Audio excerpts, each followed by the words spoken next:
Salut Hello, Léa. salut. Bon, bah écoute, tout fonctionne, super. Ouais, ça a l'air d'être plutôt fluide. J'avais un peu peur de ça, mais c'est bon. Si tu m'entends bien, tant mieux. Et si Oui, tu me vois je t'entends et ça, on débute l'enregistrement. Alors merci beaucoup Léa Palermo de nous accueillir chez toi, cosy. Bon, on est un petit peu loin les uns des autres, forcément avec cette situation sanitaire un peu compliquée. Comment est-ce que tu vis ce confinement version 2.0? C'est plus facile que la première fois, j'imagine, pour vous? Ouais, c'est plus facile. Alors moi, actuellement, je suis en vacances. C'était prévu même avant les annonces. Donc, on a maintenu cette semaine de vacances parce qu'on avait fait une grosse période d'entraînement et puis du coup une compétition au Danemark. C'était prévu comme ça en début novembre, donc on en profite. C'est vrai que pour le coup, c'est différent que la première phase du confinement parce que on va pouvoir revenir sur Paris. On a une attestation spéciale pour les sportifs de haut niveau avec une convocation, pareil, officielle de la part de l'INSEP et de la fédération.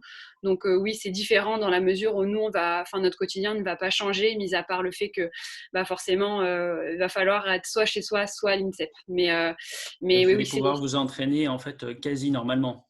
Ouais, ça va être en fait normal hein. Pour nous, on va rien changer et c'est plutôt cool parce que c'est vrai que bon, le confinement, devoir s'entretenir, spécifiquement, c'est très difficile. Et puis même, voilà, quand on n'a pas un accès à une salle de muscu de manière quotidienne, c'est difficile. Mais voilà, du coup, cette fois-ci, ça va être plus tranquille et rien ne va changer finalement. Donc c'est bien. Bon, super. Alors, on va juste prendre 2 petites minutes pour accueillir un invité surprise qui nous rejoint, que tu dois connaître un peu. C'est la Hello, surprise du jour. les Guichous. Alors, Guillaume, est-ce que tu nous rejoins? Est-ce que tu nous entends? Est-ce que tu nous vois? Alors, pour l'instant, voilà, on le voit, mais on l'entend pas pour l'instant. Alors Léa, c'est une surprise qu'on te fait. Guillaume, tu le connais Ah, bien trop depuis cool. longtemps. Tu peux nous rappeler un petit peu votre relation depuis que tu es toute petite, hein? Ça y est, excuse-moi, j'avais pas de son. C'est bon, on Pas du tout t'entend. entendu ce que tu m'as dit jusque-là. Je demandais à Léa de présenter un petit peu votre relation, puisque tu la connais depuis quelques années, même quelques dizaines d'années presque. Ouais, presque, un peu plus même maintenant. Ouais, Guichou, c'est vrai que moi, ça a toujours été mon référent quand je parle du bad. C'est lui qui m'a appris à taper dans le volant. Donc ouais, non, on a toujours gardé ce lien-là. Bon, et bah, c'est moi qui ai beaucoup fait aussi, hein, faut le dire. Mais Ouais, un peu, hein. non, Mais je non, te ris parce que déjà, il y avait le gros Pilou qui s'occupait de toi avant que moi je m'en occupe. oui, bien sûr, mais Puis en avant compétition. ça, bien évidemment, je pense que tes parents ont eu un petit rôle sur ta carrière de joueuse de bad.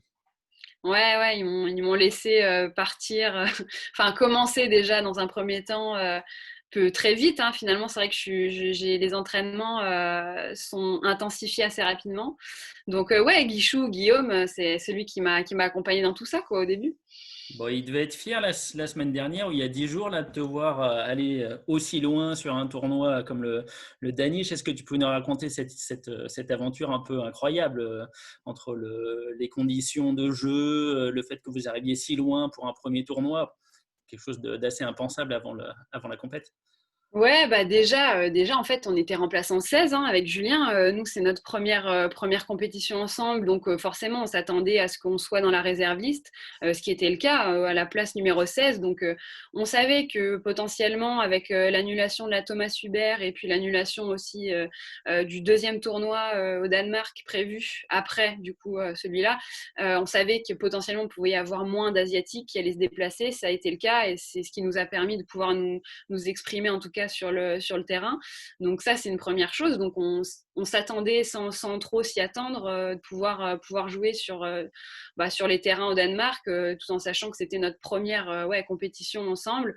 On savait qu'on avait quelque chose à faire, malgré le fait que c'est toujours compliqué de rentrer 8 mois, enfin, après 8 mois d'arrêt sur les compétitions internationales face à des Français. On savait que ça pouvait être voilà, compliqué, mais on n'est pas parti défaitistes ou en mode voilà, ils ont plus d'expérience de jeu ensemble, ils sont au-dessus. Bien au contraire, on avait fait des très bons matchs à l'entraînement avec un très bon niveau de jeu et on avait à cœur de pouvoir s'illustrer Vous les aviez ensemble. battus déjà à l'entraînement?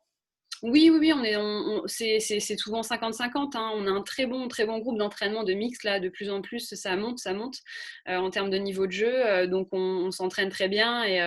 Et oui, oui, on pouvait espérer une victoire, ça c'est sûr.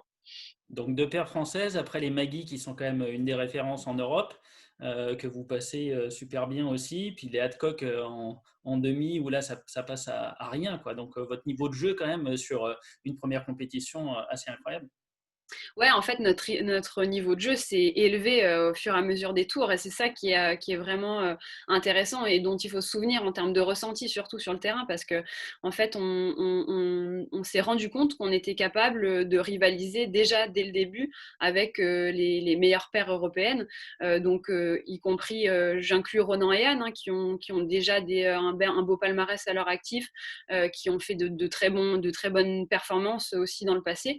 Donc pour nous déjà de battre Ronan et Anne, c'était une première victoire. Ensuite, derrière, on savait que c'était important de garder la concentration et voilà, de confirmer un petit peu notre niveau qu'on a eu sur le premier tour face à William et Sharon, qui, on savait, pouvaient nous montrer de belles choses aussi. Donc ça a été chose faite et on l'a plutôt bien voilà, on l'a plutôt bien fait. Et le quart final, voilà, c'était un vrai test, je pense, contre les Mali. Et on a su être solide du début à la fin. Et ouais, de gagner 15 et 15, si on m'avait dit ça, je pense, avant de partir, j'aurais dit ouais, c'est possible, mais voilà, il va falloir être costaud. Et on a été vraiment costaud. Donc ouais, non, franchement, très, très fier d'avoir pu montrer ça. Et forcément, contre les Hadcock, bah, moi, je suis sortie du match, j'étais fidèle à moi-même, fidèle à moi-même, complètement frustrée de pas avoir pu les emmener sur un troisième set parce qu'on avait carrément les capacités, on l'a montré sur, je pense, la première partie du premier set et puis tout le deuxième set. On a complètement rivalisé avec cette paire-là. Donc ouais, un peu de déception à la fin, mais je pense que c'est vraiment la fierté d'avoir déjà atteint les demi-finales, malgré que toutes les paires n'aient pas répondu présent. Et puis ouais, de niveau de jeu, quoi, c'était cool. Ça vous donne des ambitions, j'imagine, supplémentaires d'arriver à un tel niveau de jeu et dans un tournoi à Super 750. Ouais, bien sûr, bien sûr. On savait que de toute façon, on a un très gros potentiel tous les deux individuellement en tant que joueurs. Maintenant, voilà, s'associer tous les deux en étant aussi en couple à l'extérieur, il y a des choses à gérer. Pour l'instant, on les gère très très bien. Donc, c'est ça aussi qu'il faut prendre en compte. Maintenant, oui, les ambitions, elles sont identiques à celles qu'on s'est fixées, je pense, quand on a décidé de jouer ensemble. C'est d'aller briller sur la scène européenne, premièrement, et de se mesurer justement aux meilleures paires, de voir ce que ça peut donner. C'est toujours le cas, je pense, parce qu'on ne va pas griller les étapes non plus, malgré le très bon tournoi qu'on a su effectuer sur le Danemark. Mais en tout cas, on sait qu'on a notre place et que les paires qui nous rencontreront, je pense qu'elles Nous auront un petit méfierons peu peur. maintenant. Ouais, elles sont sûrement méfiantes, elles prépareront bien leur match. Guillaume, est-ce que tu as vu les matchs de Léa et Julien au Danemark? Est-ce que tu as pu suivre? Qu'est-ce que tu en as pensé? Malheureusement, non, il n'y avait pas de vidéo, donc j'ai suivi le score, comme souvent. Comme souvent, un petit peu à distance, sans trop savoir qui est au service, qui est en retour. Mais tu étais surpris du niveau de jeu qu'ils ont atteint très vite dans Alors, leur moi, être partenariat? surpris par Léa, il en faut un petit peu plus, si tu veux. J'ai déjà vécu ça 2, 3 fois, des fois au bord du terrain. Mais sinon, sur les résultats, non, non, elle m'a habitué à ça, à retourner des situations et puis à faire des résultats quand ce n'était pas forcément attendu à ce moment-là. Donc, contre les Français, non, j'étais pas surpris. Je savais que ça allait être difficile. Et puis, comme ils se connaissent quand même relativement bien, Léa avec Ronan, ça fait pas mal d'années qu'ils se suivent à l'entraînement. Donc, que ça soit Ronan et Anne, alors les plus jeunes, William et Sharon avant, j'espérais bien qu'ils seraient au-dessus pour eux. Et puis Ronan et Anne, je savais que ça serait difficile. Elle a pu jouer avec les deux par le passé, elle les connaît par cœur. Donc c'était plus ce match-là qui allait montrer les capacités de cette équipe. La suite, c'est vrai que la victoire plus facile contre les Magui était. J'aurais bien aimé le voir celui-là. Tu peux toujours, d'ailleurs, il est en stream. Enfin, moi, je l'ai téléchargé, donc je pourrais te J'ai l'envoyer, réussi à d'ailleurs. le voir, je regarderai ça alors. Alors Léa, tu l'évoquais à l'instant, là, jouer en couple, alors ça se voit de plus en plus, hein, on voit Léa de Coq, on voit, il y a pas mal de pairs en fait maintenant qui sont des couples. Est-ce que c'est facile à gérer? Qu'est-ce qu'il faut mettre en place? Est-ce que on sépare bien les choses ou alors vous êtes un couple à la fois sur le terrain, en dehors du terrain? Comment est-ce que ça se gère ça? Bah, en fait, ça se gère, pour l'instant, ce que je disais, ça se gère plutôt bien dans la mesure où c'est le début. Je pense qu'on voilà, on se connaît par cœur forcément, alors sur le plan perso, puis même sur le terrain. Ça fait des années en fait qu'on est sur les mêmes terrains, qu'on est sur les mêmes cours d'entraînement, sur les mêmes stages. Donc, on se connaît sur le plan caractériel, je dirais. Donc, ce qui est de cool en fait, et je pense qu'on gagne beaucoup de temps là-dessus, c'est qu'on sait aussi ce qu'attend l'autre et comment l'autre peut réagir. Donc, on gagne du temps là-dessus et on communique beaucoup. Julien aime beaucoup, beaucoup communiquer. Moi, quand c'est dans des périodes un peu plus difficiles où je suis un peu énervée, c'est pas évident, mais justement, ça m'encourage à progresser là-dessus, ça m'encourage à sortir ce qu'il y a à sortir, et puis on avance comme ça. Je parle pour les cas un peu extrêmes, mais sinon, c'est un vrai avantage, je pense, pour le terrain. Après, il y a une séparation nette qui se fait clairement après l'entraînement, après la compète. Et ça, pour l'instant, on n'a pas été confronté à avoir vraiment de soucis en dehors. Bien au contraire, c'est important de bien séparer ça pour identifier vraiment les moments où on est focus bad et focus pas bad. C'est votre décision d'avoir joué ensemble ou c'est les entraîneurs qui vous ont dit bon bah vous pouvez essayer ou comment ça s'est Non, passé? c'est notre décision qui nous a appartenu vraiment qu'à nous. On a proposé ça aux entraîneurs qui étaient partants forcément tout de suite aussi. Je pense qu'on a connaissance de nos potentiels respectifs en tant que joueurs individuels et on sait que ça peut matcher pour plein de choses, pour l'explosivité qu'on a, l'énergie qu'on a, la hargne qu'on a tous les deux. Je pense qu'on est à peu près sur le même niveau d'énergie et d'investissement aussi dans notre projet. Là-dessus, on se ressemble beaucoup. Et je pense que pareil, ça nous permet d'aller beaucoup plus vite et puis potentiellement beaucoup plus loin quoi, ensemble. Alors vos objectifs à moyen, long terme, hein, c'est quoi? C'est compliqué de déjà dire, hein. Je pense que tu t'attendais à cette réponse-là dans la mesure où en fait on ne sait pas du tout ce que ça va donner sur la planif des compètes, ne serait-ce que même sur le mois de janvier. On est un peu pessimiste aussi, mais en plus la situation en France n'évolue pas forcément dans la bonne direction. Donc c'est difficile en fait de se projeter. En tant qu'athlète, quand tu t'entraînes un petit peu où tu ne sais pas où tu vas, tu sais pas quand est-ce que tu vas pouvoir t'illustrer et essayer de mettre en place des choses sur les terrains de compète, c'est un peu dur. Maintenant, nos ambitions, elles restent identiques à celles du Danemark, c'est-à-dire de faire des matchs, d'emmagasiner du jeu, voilà, d'avoir des ressentis comme ceux qu'on a pu avoir au Danemark, des bons ressentis, de trouver un peu notre place sur le terrain, notre style de jeu, ce qu'on a envie de créer, parce qu'on est tous les deux des joueurs qui créent beaucoup avec notre raquette, donc ça doit être notre marque de fabrique, sans trop s'enflammer, bien sûr. mais, mais ouais. Mais du coup, c'est important, voilà, pour nous de trouver notre style et ça, malheureusement, ça passera que par faire des compétitions, faire des matchs officiels, quoi. Donc voilà, les ambitions sont un peu floues à cause du flou du planning international, quoi. D'accord. Qu'est-ce qui fait que la France est devenue si bonne en mixte? Là, on a entre Delphine et Tom, vous qui arrivez, Ronan et Anne qui sont aussi sur le circuit depuis pas mal de temps. On a des paires quand même qui sont fortes. C'était un petit peu la spécialité des Danois, des Anglais pendant un moment. Et là, la France débarque. Comment est-ce que tu expliques ça? Ouais, je pense que c'est lié au fait que en fait là le groupe de double déjà globalement dans sa globalité, que ce soit en double homme, double dame et mixte, est bien meilleur, je pense, qu'avant, a su prouver alors avec l'arrivée des Danois et puis bon leur départ et puis le fait qu'on soit passé sur quelque chose aussi de complètement différent avec Baptiste et Thibaut. Bah voilà, on commence à petit à cibler ce qu'on a envie de faire sur un terrain, le joueur ou la joueuse qu'on a envie d'être, en ayant connu différents styles en fait finalement de fonctionnement, de vision du bad en fait. Et je pense qu'avec ça, ce qui fait qu'on a des joueurs qui sont impliqués, quoi. Des joueurs qui sont impliqués, qui sont investis dans les entraînements, qui ont compris que s'investir au quotidien, ça allait amener à un niveau de jeu, d'entraînement qui allait saucer de plus en plus. Et c'est grâce à ça en fait qu'on est meilleur. Je pense qu'à l'entraînement, on est meilleur aussi.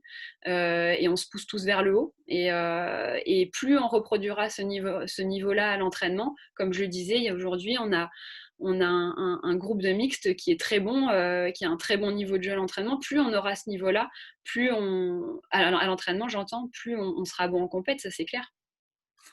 Alors, est-ce que tu vas continuer le double projet avec Delphine en double dame? Parce que c'est pas évident. Julien, il fait aussi du double homme de son côté. On voit de plus en plus d'athlètes qui se focalisent sur une catégorie. Comment est-ce que toi, tu vas gérer ça? Alors moi, cette année, c'est un peu particulier parce que du coup, Delphine, ce qui est normal, va se concentrer à 100% sur son projet de mixte et Tokyo 2021, du coup. Voilà, moi, je l'ai entendu et je l'ai compris totalement parce que c'est normal. Ils ont fait les performances et ils ont montré qu'ils avaient droit, en tout cas, de s'engager à 1000% dans leur qualification olympique et plus. Donc cette année, moi, ce sera que du double mixte, étant donné qu'on a aussi le comeback d'Emilie en double dame, et c'est tant mieux pour elles, c'est très bien. Et elles vont essayer, je pense, de tenter de se qualifier avec les compétitions qui seront à nouveau replanifiées, si on aura, on espère. Donc voilà, donc moi, le double dame, pour l'instant, c'est mis en stand-by, et puis on en reparlera sûrement après les Jeux. Ok. Guillaume, est-ce que tu as une question pour Léa? Oui, moi, je veux savoir pourquoi elle ne refait pas du simple. Sans déconner. C'est une vraie Bah, question. sans déconner, bah, attends, et moi, je m'y suis bien remis, il n'y a pas de raison, hein. Ouais, ouais, c'est vrai, ouais. Mais enfin, ouais, non, là, physiquement, C'est pas tu sais, je limite. suis vieille un peu, là, je commence à être Tu veux vieille, qu'on en hein, sans parle? déconner. Tu veux qu'on en parle? Non, ouais, c'était une vraie question ou non, parce que tu sais très bien ma réponse. Bah, ouais, c'est une vraie question. Alors tu l'as déjà fait sur quelques interclubs occasionnellement à Lyon, tu le feras peut-être à Cholet, je ne sais pas du tout. Je viendrai voir ça dès que ça recommencera. J'essaierai maintenant que je ne suis pas trop loin de tes rencontres, Avec plaisir. mais sur un championnat de France, ça peut être Bah, drôle. Et puis, je suis sûr ouais, qu'il y a encore beaucoup de joueuses que tu es capable d'aller chercher et à qui tu feras peur, même les plus fortes. mais ça, j'en suis persuadée. Après, le but, c'est Donc, c'est aussi une de vraie pas. question. Ouais, ouais, non, bah, si tu veux que je réponde sérieusement, non, aujourd'hui, le simple, ça demande quand même un entraînement bien spécifique. Voilà, je le vois en double, je finis mes semaines, je suis complètement rincée. Donc rajouter des entraînements de simple à tout ça, ça me semble vraiment compliqué. Physiquement, moi, je suis quand même à, je dirais, 3-4 rendez-vous semaine de kiné pour bien me remettre à chaque fois, être prête sur chaque entraînement et bien récupérer le week-end. Donc, ça nécessiterait des entraînements forcément en plus. Et à l'international, c'est injouable parce que quand je vois le niveau aujourd'hui européen, je me dis que c'est quand même costaud. Il faut être costaud physiquement et puis voilà, de jouer sur deux tableaux qui sont, selon moi, je dis souvent que c'est pas la même discipline. Pour moi, il y a une dimension tactique, physique, technique qui est différente du simple et du double. Et du coup, ça nécessiterait de l'entraînement si on veut faire ça bien. Et comme je vais faire ça bien, je préfère faire que du double. Voilà. Je sais pas si ça te va la réponse. Ouais, je prends. Bon, c'est Bon, allez, bien, prends. réfléchis pour le championnat de France quand même. Ouais, championnat de Ce France, serait le pareil. SMIC, En ça. fait, les championnats de France, on est facile sur des week-ends où, quand on gagne, forcément, on enchaîne beaucoup de matchs. Et rajouter du simple, parce que pareil, je compte pas perdre au premier tour en simple, et je pense que j'ai les capacités de toute façon d'aller chercher une médaille. Mais voilà, c'est pareil, ça fait beaucoup trop de matchs en un week-end, et physiquement, franchement, j'ai plus l'habitude, quoi. Donc, voilà. Oui, mamie. Ouais, tu veux. Guillaume, on va parler 2 minutes de votre actualité qui malheureusement, elle est en stand-by total, hein. Le parabad des tournois ont été annulés les uns à la suite des autres. Comment ça se passe pour vous, pour vous entraîner, vous projeter un peu? Entraînement, on avait un stage prévu la semaine passée à Bourges avec le collectif national, mais qui a été annulé aussi en raison de plusieurs personnes qui étaient cas contact ou cas avérés. Et puis ça serait tombé au milieu du confinement, donc je ne sais pas si on aurait pu aller jusqu'au bout ou pas. On a d'autres stages, enfin au moins un autre stage qui est prévu d'ici la fin de l'année. Et Il n'y même a pas eu de chose. compète du tout hein, cette année, en 2020. Compète internationale, non, il n'y en a aucune. La seule qui est au calendrier pour le moment, c'est les Jeux l'année prochaine. Donc moi, ça ne me concerne pas, ça concerne pour le moment 7 joueurs. Et puis, il nous reste un tournoi qualificatif pour les Jeux qui a été reporté pour le moment, qui est l'Open d'Espagne. C'était le dernier tournoi qualificatif. Et on attend de savoir si l'Espagne va pouvoir en remettre un ou pas. S'ils ne remettent pas, ça peut servir à deux de nos joueurs qui, pour le moment, sont qualifiés, mais qui sont sur la corde raide. Et puis, si jamais ils le mettent avant le mois d'avril, ça comptera. Donc, pour eux, ça sera super important d'essayer de faire un bon résultat là-bas pour sauvegarder leur place. Mais sinon, ouais, on devrait avoir au moins 5 à 7 joueurs qualifiés pour les Jeux. Donc, ça va être une grosse représentation française. Et puis le reste, les Open, eh ben, on a un peu de nouvelles. Il y a Richard avec la commission des athlètes qui pousse la BWF à nous donner des infos. Ils en ont donné un petit peu, mais qui ne sont pas rassurantes et puis qui disent de toute façon, pour le moment, on ne peut pas prévoir. Donc je sais qu'il y a des pays qui sont candidats pour organiser, pour recevoir, mais c'est uniquement si la situation sanitaire s'améliore, bien évidemment. Donc là, ça risque de faire une saison blanche. On s'est arrêté, la dernière Open, c'était Brésil et Pérou au mois de février. L'Espagne devait avoir lieu en mars, ça a été annulé. Depuis, tout a été annulé. Championnat d'Europe, il y a un mois, qui ont été annulés. Donc, on a les championnats de France à Carquefou, du côté de Nantes, au mois de janvier. On espère bien que ça aura lieu. Mais Pour moi, c'est pas trop loin, donc c'est parfait. Jusque-là, je m'entraînais au club 2 fois par semaine, 2 à 3 fois par semaine. Maintenant, je suis confiné comme tout le monde. Donc, c'est du travail physique à la maison. J'utilise, je fais tu comme au pas dernier Léa et confinement, Julien j'ai qui font les des petites vidéos de vidéos pour Julien et Léa, bien t'aider là. sûr. Bien sûr que je fais. J'ai fait ça, j'ai mes Swiss balls, j'ai tout ça, j'ai tout le matos. Donc, je m'y mets, je fais d'autres trucs et puis je cours, je pars courir ou faire du vélo. A priori, les personnes en situation de handicap comme moi ont une tolérance un petit peu plus grande pour le temps et le kilométrage pour faire les balades quotidiennes. Donc, si ça se confirme, je pourrais aller faire un petit tour de vélo du côté de Kerfani-les-Pins, Sainte-Marine, des petits coins assez jolis, pas très loin de chez moi. Léa, tu suis Guillaume de temps en temps. Ça t'inspire quoi de le voir comme ça faire des compètes internationales Bah, moi, Guichou, c'est beaucoup de fierté. Je me souviens voilà, du jour de son accident où il était complètement déboussolé. C'est un autre Guichou que j'avais sur le lit d'hôpital et ça m'a tellement touchée. Enfin, vraiment, d'ailleurs, je crois que je te l'ai jamais dit, mais ça m'avait tellement touchée que je me suis dit, putain, il peut pas s'arrêter. Enfin, sa vie doit pas s'arrêter comme ça. C'est un mec qui est plein de vie, qui a tout le temps la caisse, tout le temps dire des conneries et tout. Et là, j'avais un mec en face de moi qui était vraiment éteint et c'était dur de le voir comme ça. Et de l'avoir vu rebondir dans la manière dont il l'a fait, j'ai des petits frissons même quand j'en parle parce que ça me fait toujours quelque chose de le voir sur les terrains, de représenter la France et puis de gagner. Et ben, c'est tellement inspirant en fait. Déjà, premièrement, et puis je suis fière de lui, quoi. Je suis fière de lui, du parcours qu'il a eu depuis sa rééduque où j'allais le voir à Grenoble jusqu'à maintenant où on peut même se croiser potentiellement sur les terrains internationaux. Ben, c'est beaucoup d'inspiration, beaucoup de fierté. Voilà, c'est les deux mots qui me viennent à l'esprit. Voilà. Bon, J'étais dommage, hein, shooté il y Guillaume. a 5 ans quand tu es venu. J'étais complètement dans le coltard, j'avais de Ouais, la c'était drogue dur. de partout, mais c'était un retour de bâton, puisque moi j'étais allé te voir aussi juste après ton opération du dos et tu étais un peu dans le même coltard ce jour-là. Donc, Ouais, c'est clair. Bah, vous vous avez avez C'est pu clair. voir aussi et suivre la façon dont tu t'étais remise de tout ça et les efforts que toi tu avais pu faire. Donc, ça m'a sûrement aidé de la même façon que pour moi, la petite expérience que j'avais vécue déjà avec les sportifs Parabat de championnat d'Europe en 2012, je crois, avec David, plus quelques autres copains qui étaient là, Stéphane, Richard. Et puis le fait de les avoir côtoyés tous à Grenoble, on avait 3 joueurs internationaux qui jouaient en fauteuil et qui venaient s'entraîner, qui étaient dans les mêmes salles que nous.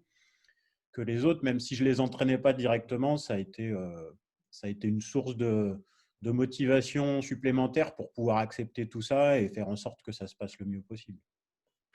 Bon, merci à tous les deux pour ces beaux messages. Pour les jeunes, ça prouve aussi que quoi qu'il arrive, il faut savoir rebondir et il y a toujours des choses belles qui nous attendent à un moment donné. C'est particulièrement vrai en ce moment où tout est un petit peu noir autour de nous avec ces conditions sanitaires, ces attentats, etc. Donc, vous faites passer là des messages positifs et qui sont importants à entendre. Un grand merci à tous les deux, vraiment, de nous avoir accueillis chez vous. On vous souhaite plein de bonnes choses, Léa avec Julien pour un début de carrière de mixte qui a commencé sur les chapeaux de roue et on est sûr que vous allez faire des choses encore magnifiques dans un futur proche. Guillaume, pareil, donc on continue à s'entraîner, on lâche pas et puis dès que tu peux revenir sur les terrains, on sera ravis de suivre tout ça. Et on vous dit à tous les deux un très bientôt et merci d'avoir répondu à l'invitation de Badzine. Merci Raph. Merci Salut à tous. tout le monde. Salut. Ciao.